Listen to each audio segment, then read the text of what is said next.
मैं तुम्हें श्राप देता हूँ कि एक दिन महादेव का ही अंश तुम्हारे इस अहंकार को खंडित करेगा। शिवांश कहा था उन्होंने,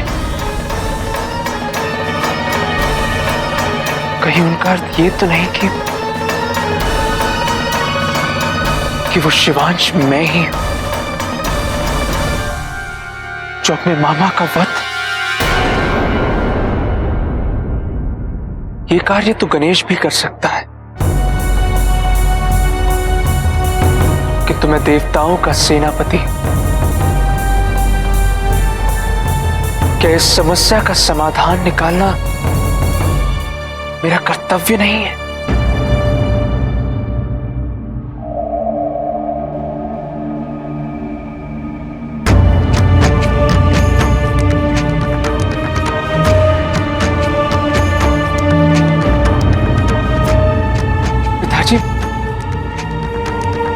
पिताजी मैं ये अंतर्द्वंद स्वाभाविक है पुत्र,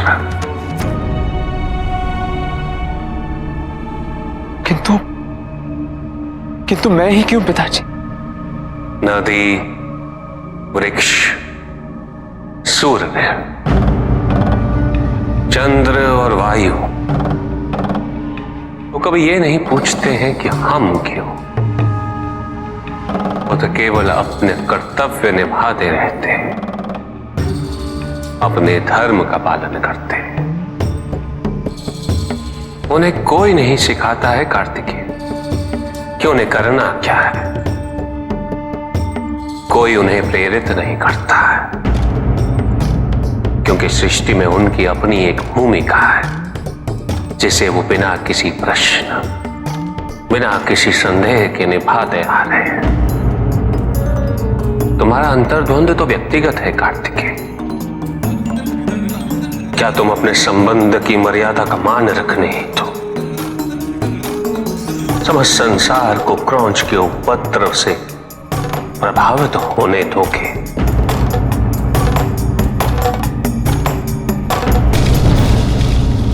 तुम योद्धा हो कार्तिकेय। युद्ध में कोई किसी का संबंध ही नहीं होता पुत्र, कोई भी नहीं। कर्म करो तो केवल वैराग्य भाव से।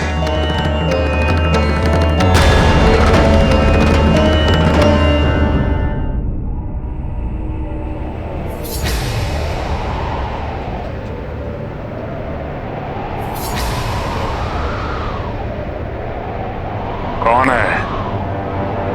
सामने आओ अन्यथा आना छोड़।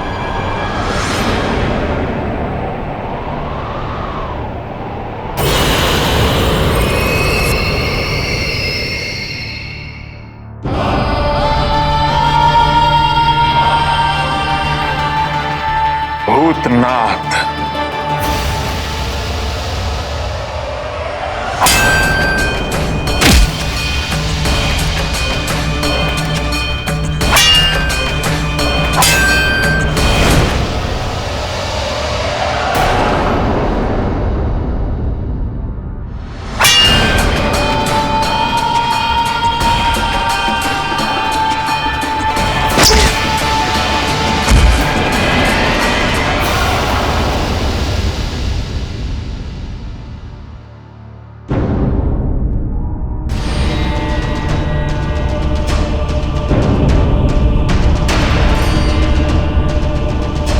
स्वामी, क्या हुआ? स्वामी, क्या हुआ आपको? आप ठीक तो है ना? स्वामी, आप कुछ बोल क्यों नहीं रहे?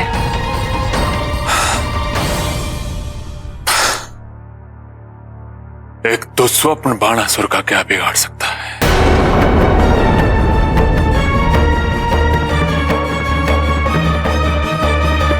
सूर्योदय होने को है और आज क्रौंच अपने पिता पर आक्रमण करेगा। मुझे तैयार रहना होगा।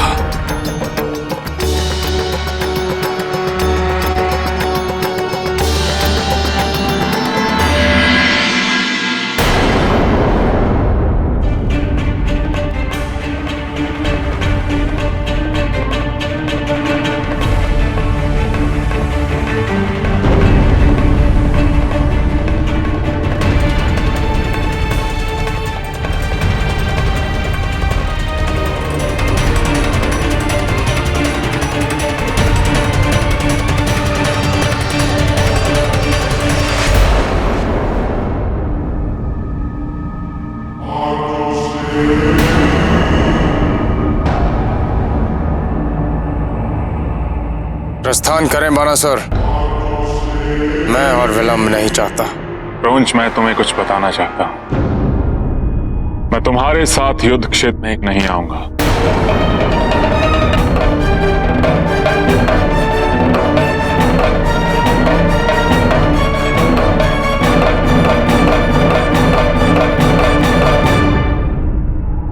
विश्वासघात, युद्ध से पूर्व विश्वासघात। नहीं क्रौंच, रणनीति युद्ध से पूर्व। यदि हम दोनों युद्ध में एक साथ उतरे तो उससे हमें कोई भी लाभ नहीं होगा। वो हम पर आक्रमण कर हमें पराजित भी कर सकते हैं। सब वहीं समाप्त हो जाएगा।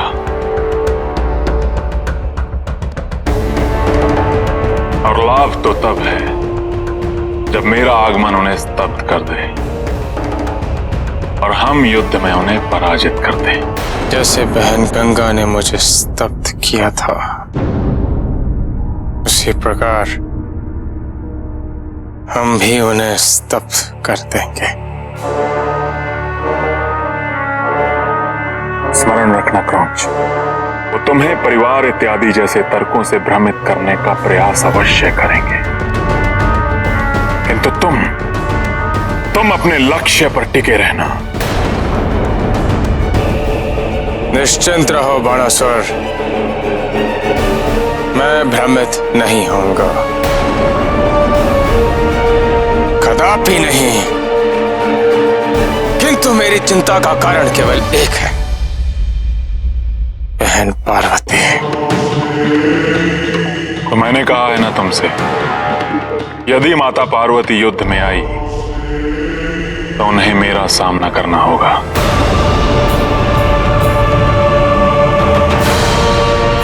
जाओ क्रौंच।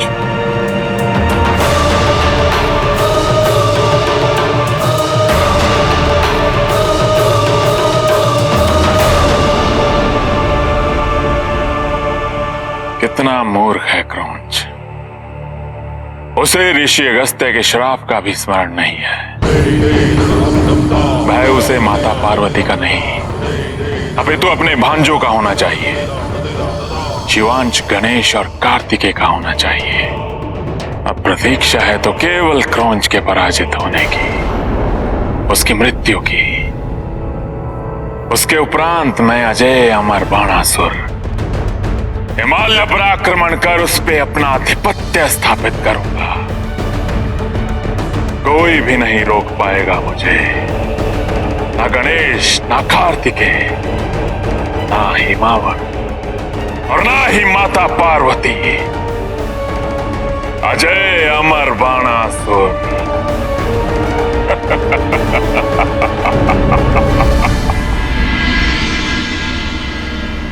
कार्तिकेय और क्रौंच के युद्ध के पश्चात सब परिवर्तित हो जाएगा। इस युद्ध के माध्यम से कार्तिकेय अपना कर्तव्य पूर्ण करेगा। ऋषि अगस्त्य का श्राप पूर्ण होगा। इस युद्ध के उपरांत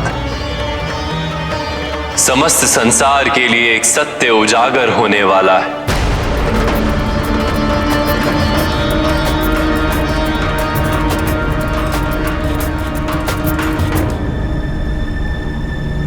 आप ही सबके मार्गदर्शक होंगे नारायण, और समय आने पर आपको ये सुनिश्चित करना होगा कि इस घटनाक्रम का उद्देश्य पूर्ण हो।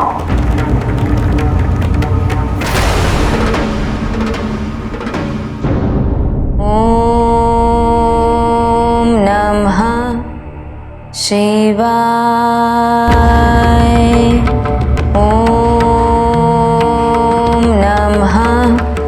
शिवाय।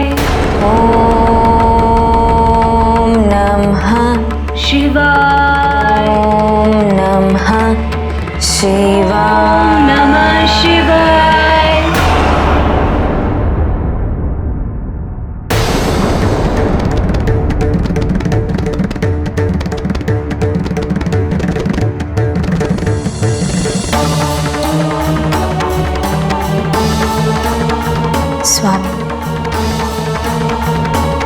आपने कहा था कि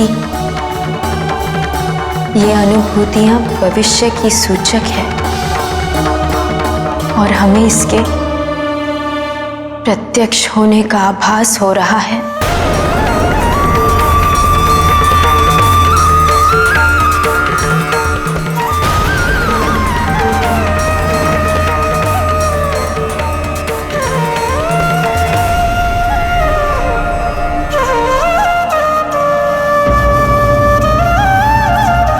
प्रभु, प्रभु कुछ फल लेकर आया हूं आपके लिए। यदि आप ग्रहण करेंगे तो कदाचित हमारी भी इच्छा होगी। मुझे भूख नहीं है नंदी, तुम कर लो।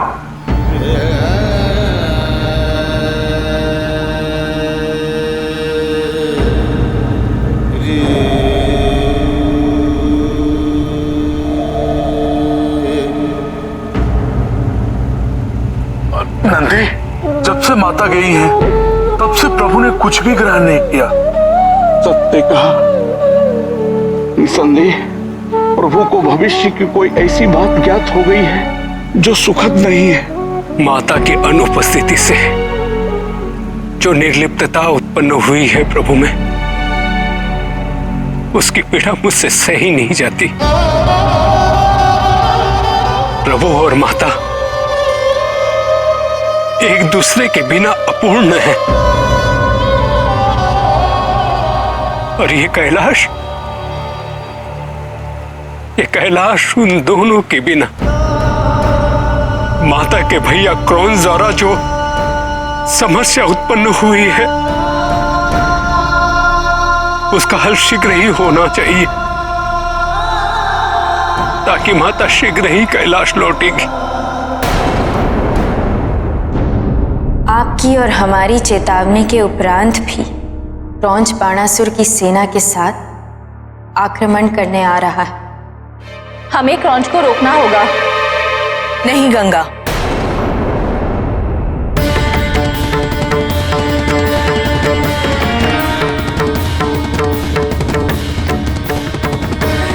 रोकना है तो बाणासुर को रोको। यदि उसका समर्थन नहीं होगा तो क्रौंच कभी आक्रमण नहीं करेगा। किंतु उसे क्रौंच को अपनी भूल की अनुभूति नहीं होगी।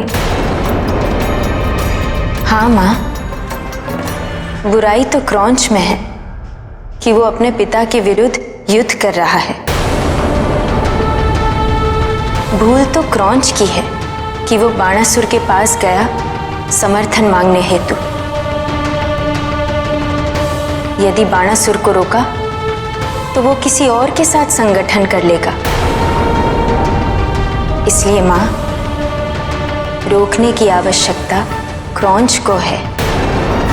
महादेव के मना करने पर भी गंगा ने अपने प्रचंड रूप से क्रौंच को रोका था। परिणाम क्या हुआ?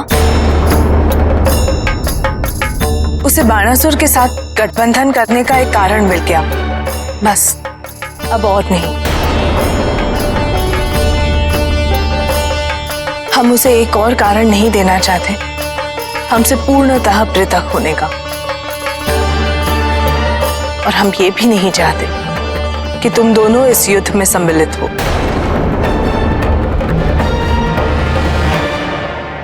नहीं होंगे माँ, किंतु माँ, क्रौंच के साथ बाणासुर है। उसे स्वामी का वरदान है, अत्यंत शक्तिशाली है वो। उसे पराजित करना असंभव है। माँ, यदि बाणासुर ने युद्ध में प्रवेश किया तो? यदि बाणासुर युद्ध में सम्मिलित हो जाता है तो तुम भी हो जाना, किंतु उससे पहले नहीं। हाँ, हम आपकी वेदना समझते हैं, किंतु माँ, आपको तो ज्ञात होना चाहिए, क्रौंच को उसके कर्मों का फल भुगतना होगा।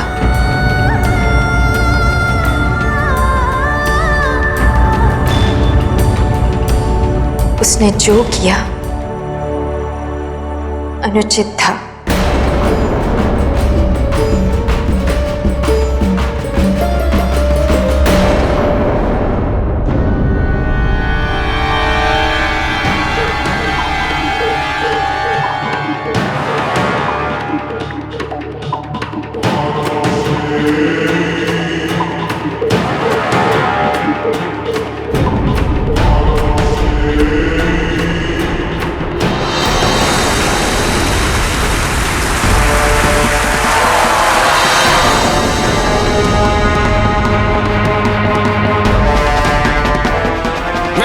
हुए प्रत्येक अन्याय और अपमान का मूल्य अब शीघ्र ही आपको चुकाना होगा महाराज हिमावन।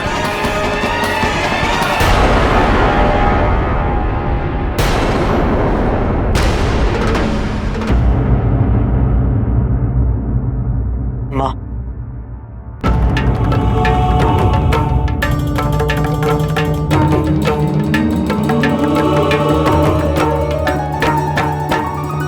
कहो पुत्र। मैं जो करने जा रहा हूं, मैं जानता हूं कि वो आवश्यक है, वो धर्म है मेरा, और इस बात पर मुझे कोई संशय नहीं है। चिंता केवल इतनी है मां कि इसके परिणाम स्वरूप आपके लिए समस्या उत्पन्न हो जाएगी।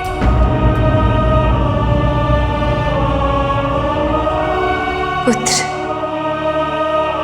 तुम में अपने मां के प्रति इतनी संवेदनशीलता है,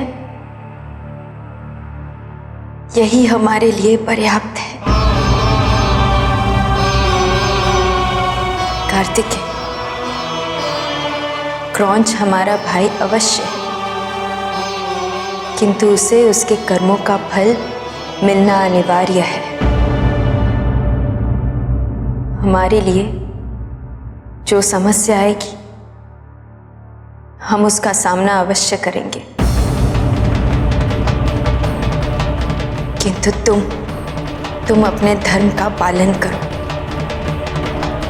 अपने दायित्व का निर्वाह करो पुत्र।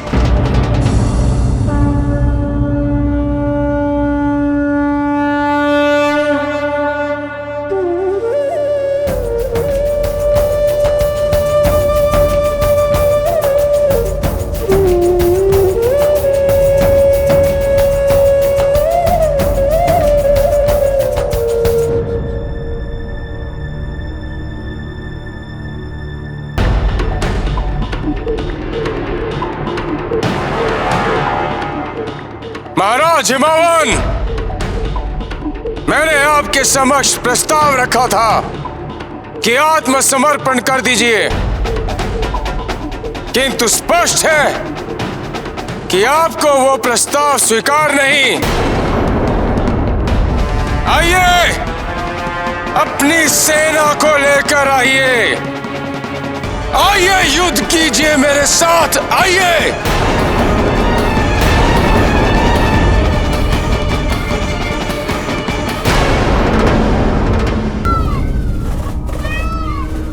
महाराज हिमावन, प्रतीत होता है कि आप अपने पुत्र का बल और उसकी शक्ति का उचित आंकलन करने में चूक गए।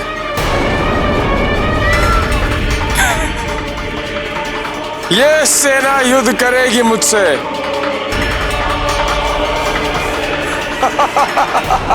नहीं,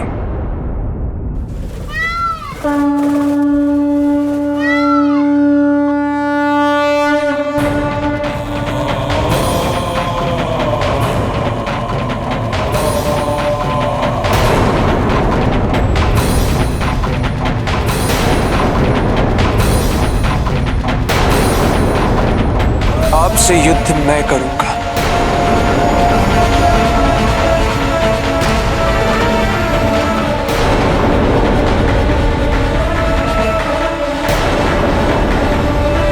यह युद्ध मेरे और मेरे पिता के बीच का है। तुम इसमें पड़ने की मूर्खता मत करो। जाओ, यदि तुम्हें कुछ हुआ तो तुम्हारे माता पिता अत्यंत दुखी होंगे। ये युद्ध आपका और नाना जी का नहीं है, नैतिकता और अनैतिकता का है, धर्म और अधर्म का है। अंतिम चेतावनी दे रहे हैं कार्तिकेय। यदि इसके पश्चात तुम्हें कुछ हुआ तो उसके उत्तरदायी तुम स्वयं होगे। मैं आपसे निवेदन करता हूं मामा जी, अपनी भूल स्वीकार कर लीजिए।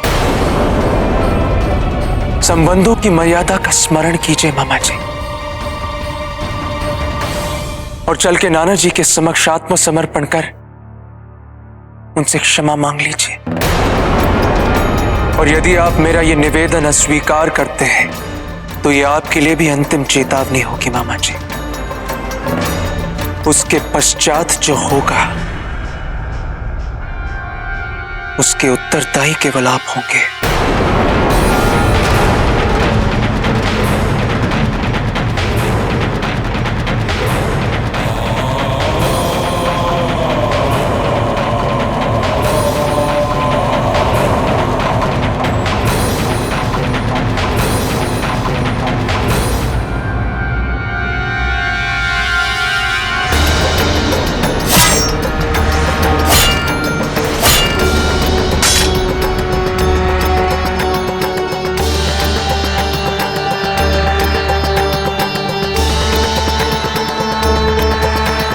क्रौंच के कर्मों के परिणाम से सभी प्रभावित होंगे,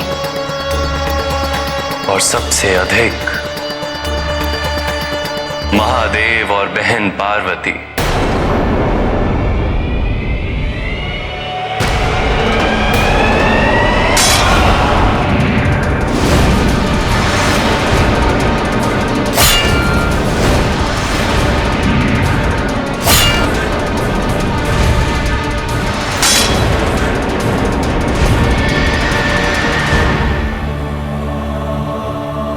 क्या योद्धा का धर्म ये नहीं कि वह न्याय के विरुद्ध लड़े, न्याय के लिए?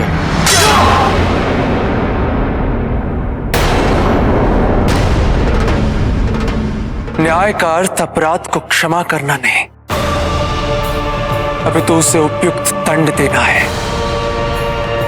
और दुर्भाग्यवश अपने माता पिता को दुख पहुंचाने का जो आपने अपराध किया है, उसका दंड है आपकी पराजय।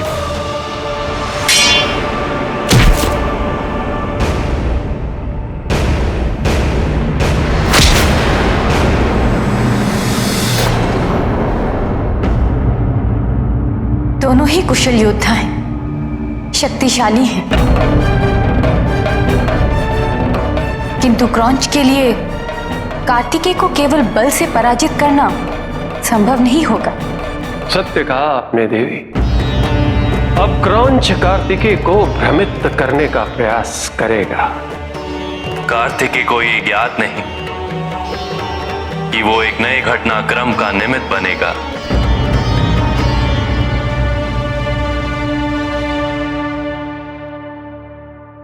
एक पुत्र की उपेक्षा क्या होती है, इसका अनुभव तुमने किया है बारंबार। कितनी बार तुम कैलाश छोड़ के चले जाया करते, कितनी बार तुमने महादेव का विद्रोह किया, विरोध किया। ऐसे एक प्रसंग का साक्षी तो मैं स्वयं। तो क्या इसका अर्थ, क्या तुम अपने माता पिता का सम्मान नहीं करते, उनका आदर नहीं करते? नहीं कार्तिकेय, नहीं। ये तुम भी भली भांति जानते हो कि ये युद्ध मैं अपने भौतिक अधिकारों के लिए नहीं कर रहा, किंतु उस एक अधिकार के लिए कर रहा हूं, उस एक अधिकार के लिए जो हर एक पुत्र को मिलना चाहिए।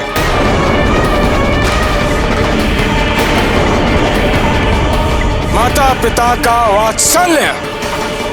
किंतु मुझे क्या मिला? सदैव अपमान, घृणा।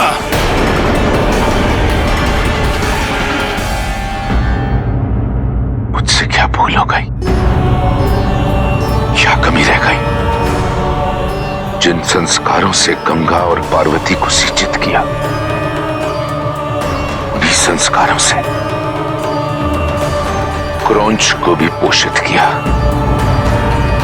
किंतु ऐसा क्या दोष था हमारे वात्सल्य में? किस बात का अभाव विद्या की क्रौंच हमारा पुत्र वो इस प्रकार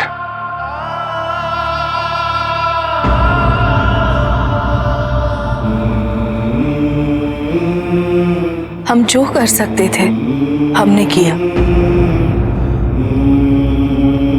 मुझे नहीं लगता कोई भी माता पिता ऐसे होते होंगे जो अपनी संतान के लिए अच्छा नहीं करना चाहते हो।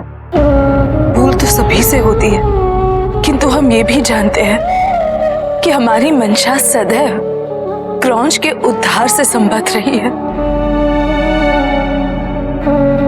उसके हित से संबद्ध रही है। ये परीक्षा है हमारी, यही समझकर अब सब स्वीकार करना होगा हमें। यदि संतान को माता पिता की पीड़ा ज्ञात हो जाए तो ही वो समझ सकती है कि माता पिता होना कितना कठिन है। कोई नहीं समझ सकता कार्तिकेय, ये कोई नहीं समझ सकता, किंतु तुम समझ सकते हो। क्या तुम अपने संबंध की मर्यादा का मान रखने हेतु समस्त संसार को क्रौंच के उपद्रव से प्रभावित होने दोगे? तुम योद्धा हो कार्तिकेय।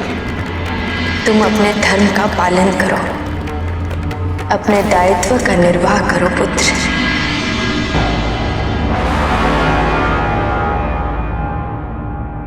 जब आप स्वयं ही सत्य को समझ नहीं पाए तो किसी और से समझने की अपेक्षा कैसे कर सकते हैं आप?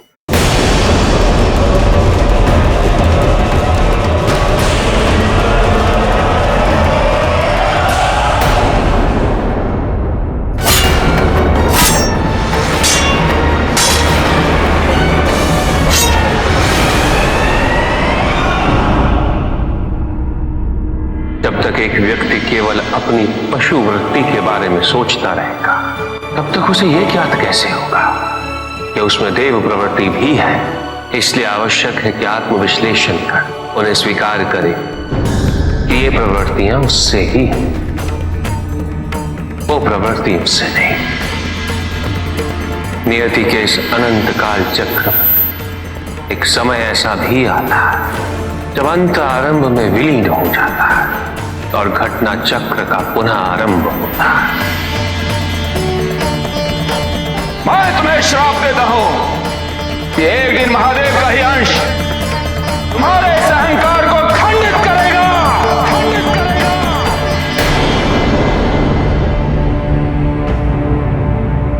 मेरा श्राप यदि पूर्ण हो गया तो नहीं, ये मैंने क्या कर दिया? मुझे इस घटनाक्रम को रोकना होगा, अन्यथा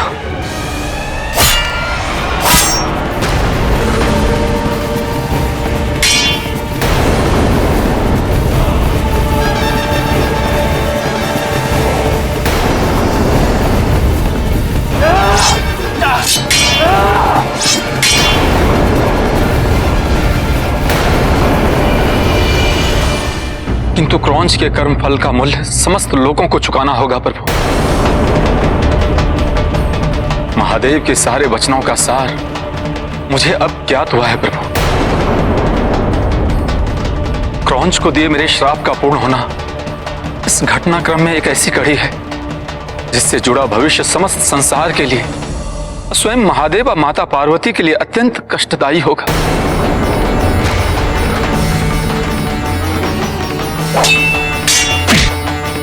नहीं, मैं महादेव के किसी भी कष्ट का निमित्त नहीं बन सकता हूं। इसलिए आपके पास आया हूं प्रभु, इस घटनाक्रम को रोकिए, मेरे श्राप को पूर्ण होने से रोकिए प्रभु। ऋषि अगस्त्य, आपने क्रौंच को जो श्राप दिया था वो उसके अपने कर्मों का फल था, किंतु यदि मैं अब इस घटनाक्रम को रोकता हूं कार्तिकेय को रोकता हूं तो बाणासुर और क्रौंच का दुष्कर्म बढ़ता रहेगा, उनका आतंक बढ़ता रहेगा, उनके पाप बढ़ते रहेंगे। कार्तिकेय आपके शाप को पूर्ण कर जब क्रौंच का वध करेगा तो उससे एक नए घटनाक्रम का आरंभ होगा, जिससे बाणासुर का अंत होगा।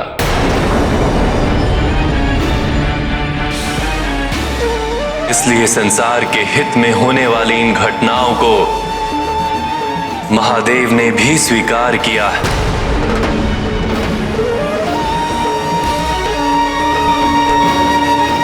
उसके अंत परिणाम को स्वीकार किया है। इस अंत के अतिरिक्त कोई और विकल्प नहीं प्रभु। जिसे संसार अंत समझता है वो वास्तव में एक नया आरंभ है।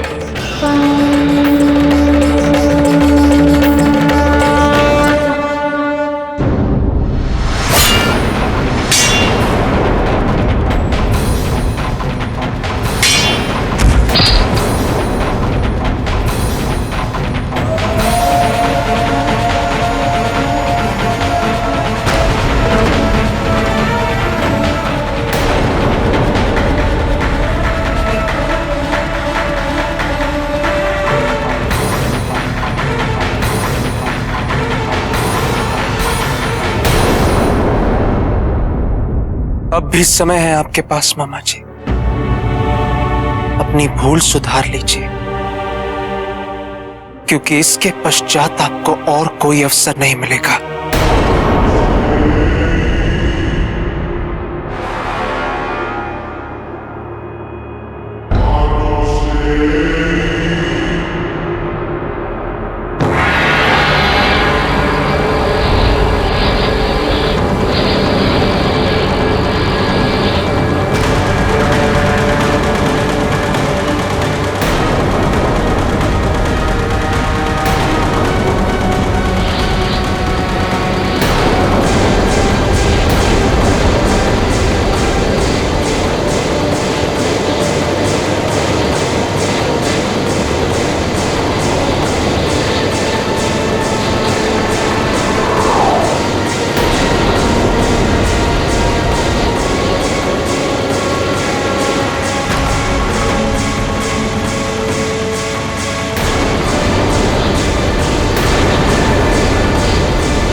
कार्तिकेय, तुम एक प्रतिभाशाली योद्धा हो कार्तिकेय, किंतु इतने भी शक्तिशाली नहीं कि मुझ जैसे महान पर्वत को भेद सको। जाओ भांजे,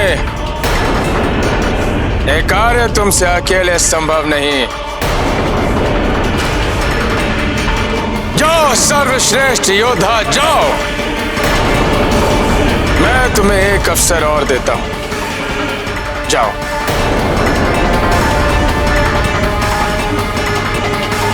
मुझे शक्ति दीजिए पिताजी कि मैं अपना ये दायित्व पूर्ण कर सकूं।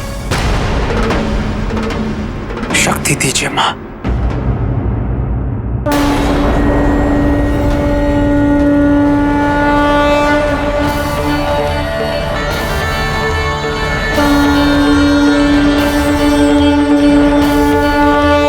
मैं शिवांश कार्तिकेय ये घोषणा करता हूं, मैं ऋषि अगस्त्य के उस शाप की शक्ति का आह्वान करता हूं। मैं तुम्हें श्राप देता हूं कि एक दिन महादेव का ही अंश तुम्हारे इस अहंकार को खंडित करेगा, खंडित करेगा। कि मैं पर्वतराज हिमावन के पुत्र क्रौंच के पर्वत रूपी अहंकार को भेद सकूं।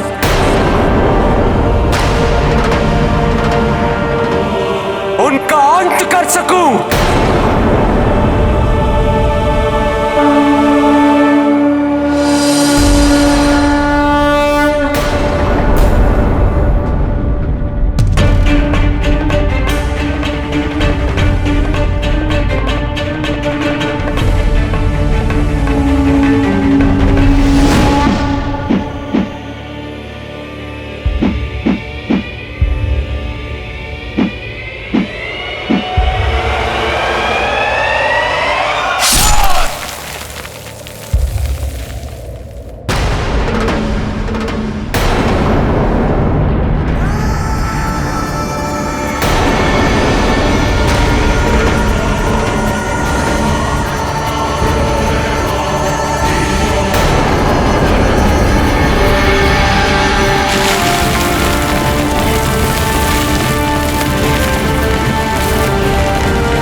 यही तो मैं चाहता था, क्रौंच की पराजय। मेरी योजना का प्रथम चरण संपन्न हुआ और अब होगा दूसरे चरण का आरंभ। जाओ और सेनापति से कहो कि मेरे सेना को तैयार करे उस हिमावन को पराजित करने हेतु।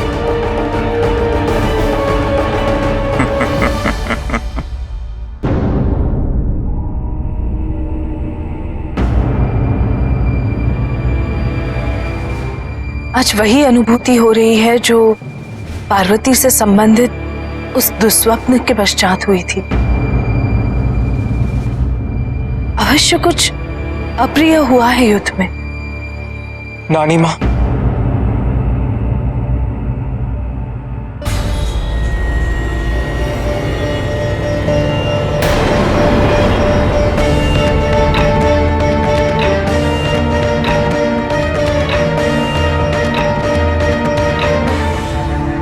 तुम यहाँ इस कवच में?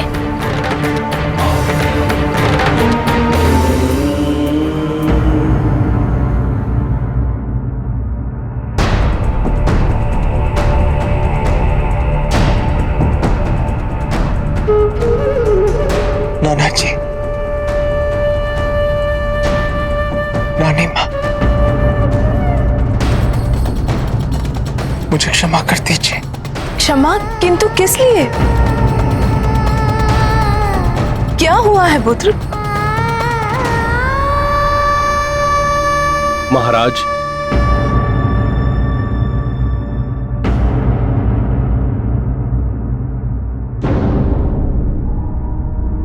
महाराज, राजकुमार क्रौंच युद्ध में आहत हुए हैं।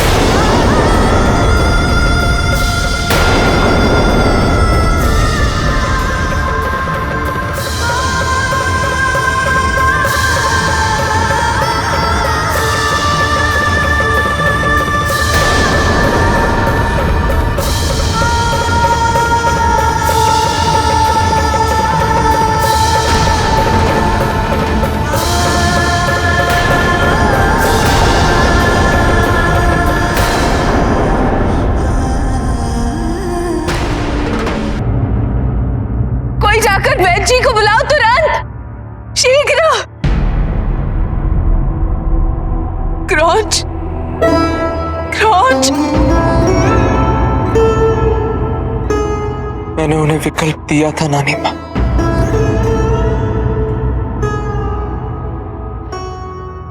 दोनों ने मेरे समक्ष और कोई पर्याय ही नहीं छोड़ा। नहीं कार्तिकेय, तुम्हें आत्मग्लानि क्यों? क्रौंच की दुर्दशा का उत्तरदायी स्वयं क्रौंच है।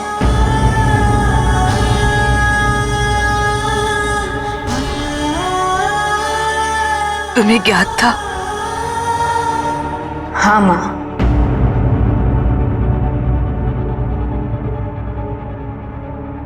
और फिर भी तुमने ऐसा होने दिया, ये ज्ञात होते हुए भी कि इस बात से तुम्हारे माता और पिता को कितनी पीड़ा होगी।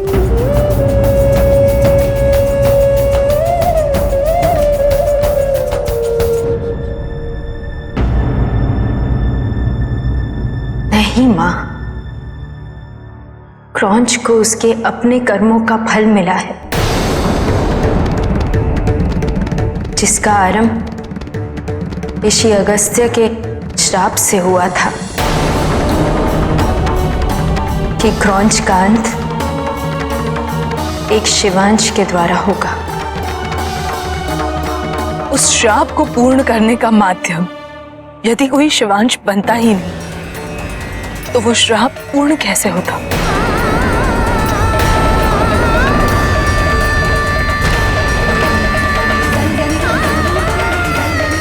क्या यह आवश्यक था कि कोई उस श्राप को पूर्ण करे?